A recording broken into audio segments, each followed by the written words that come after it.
To prepare the material that you will be using today, you need a peel-off charcoal pencil.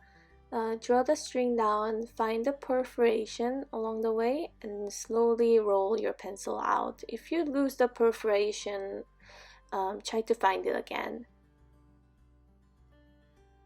Okay, and it's ideal if you can reveal about 1/2 inch of the lead on top. Feel free to tape down the string because it can get in your way as you're shading. If you want it to be even sharper, you can use the X-Acto knife and the sandpaper combination like you did with the graphite pencil.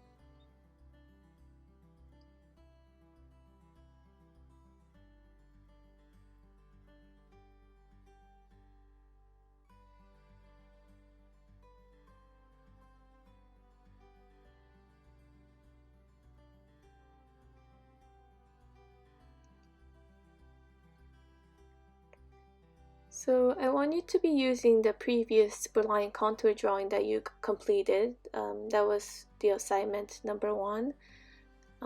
Negative space is any space in between your positive forms, so the positive subjects that the positive space does not occupy. So basically, in simple terms, it would be any background space. But since we are trying to mark shapes, these shapes should be enclosed rather than left as open. So I've traced with the peel-off charcoal pencil a little space between the hand and the base. I found interesting. So I want you to do the same thing. Now I'm going to be slowly shading in that area with the peel-off charcoal pencil. This is a small space I'm working with, so I am using the tripod grip, which is the grip that you're seeing right now. It's a grip that you're familiar with. It's how you hold your pencil when you're taking notes or writing a letter. And this is the best grip if you want more control and you're trying to shade in a small shape. Later in this video, I will also show you how to use the other type of grip that I want you to learn, which is called the overhand grip. Try to use your kneaded eraser and shape it in a way that you'd like to erase any marks that goes outside the negative shape. So I've moved on to tracing the second shape that I liked. Because this negative shape is sharing its edge with the flower leaves and the dried flowers, there is this rocky kind of jagged texture going on along the edge. Like I said, I want you to enclose the space, so follow the edge of the paper and enclose that space so it becomes a shape.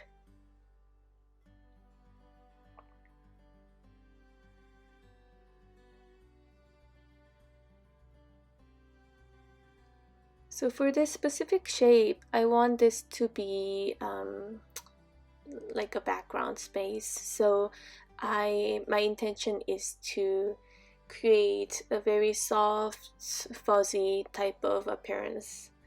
For that reason, I'm using these small circular movements, circular strokes, and as I'm building them together, it's creating an even and fuzzy plane of shading.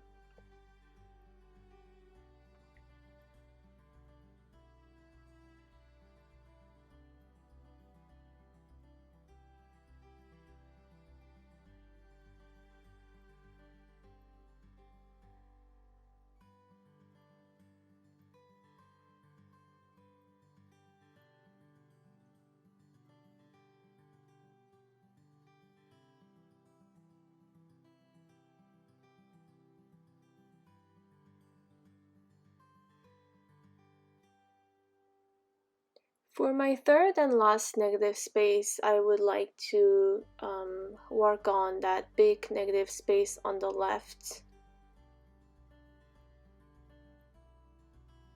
So again, trace the edge of your negative space.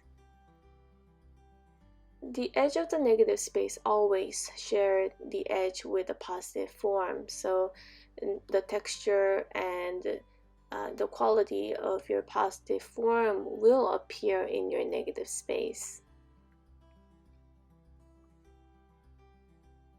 After enclosing that shape, I am continuing to shade. This is called the hatching technique. So hatching technique is when you're using straight lines, but they are close together. So these are series of short parallel lines that are combined together. Hatching lines oftentimes go in one single direction.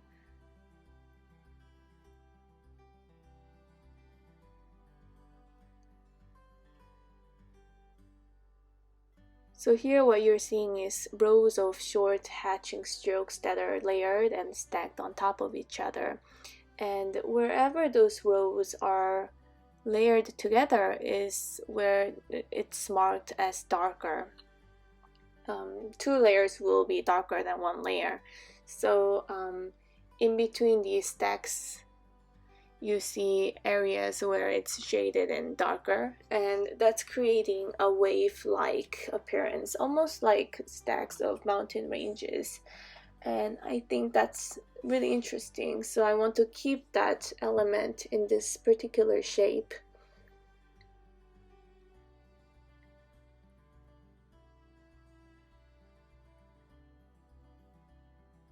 It's going to be super difficult if you try to contain your shading and strokes inside this very irregular shape. So what I recommend you to do is shade in freely but lightly for your first layer.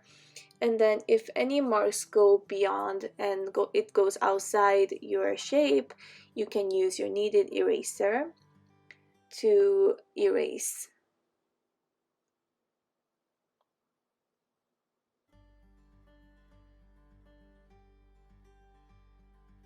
I'm finally taping that piece of string and it's making things so much better.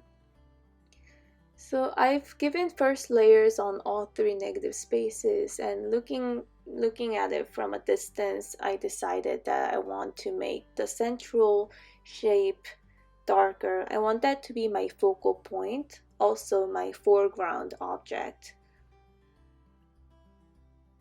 So compared to the background object, foreground object needs to appear closer.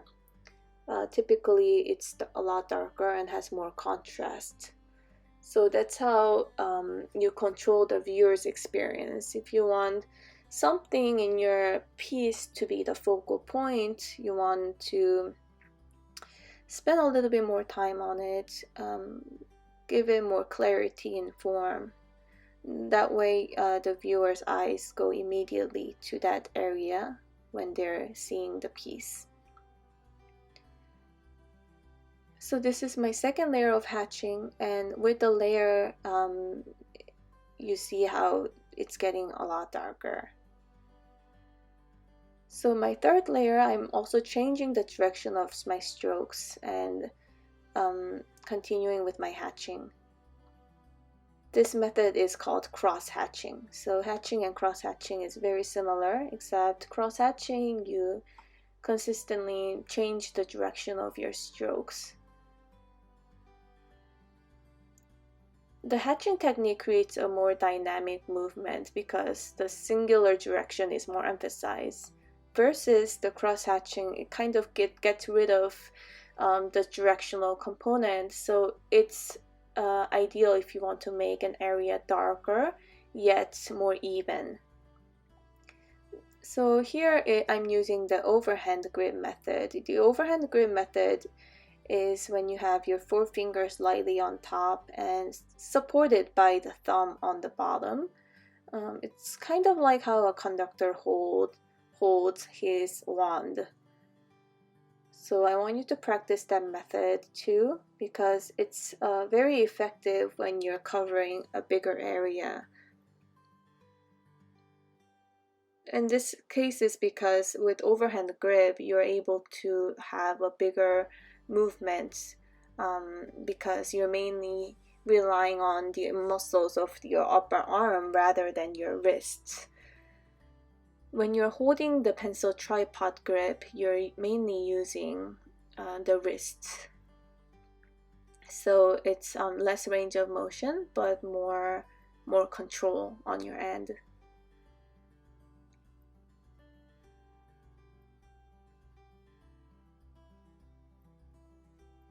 So that big negative space I'm working on right now, I want that to be the middle ground. It's not going to be as dark and centered as my foreground subject, but compared to the background, which is my top right corner, I want it to have a little bit more contrast and emphasis. And trying to build this gradual shift in tone from bottom to top. So with the darker value, I want to create a more sense of gravity that's happening towards the bottom, and then just release that value as we are moving upward towards the top. So another thing that we can see from this is that darkness is more associated with sense of gravity. Lightness or the light value is more associated with sense of airy atmosphere.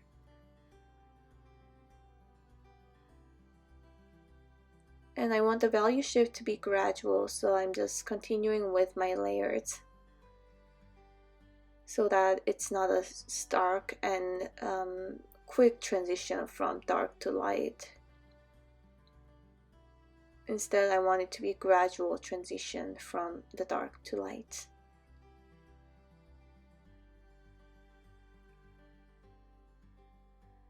Okay, so you can control the amount of pressure, the amount of layers and types of strokes to create any kind of shading and effect that you like.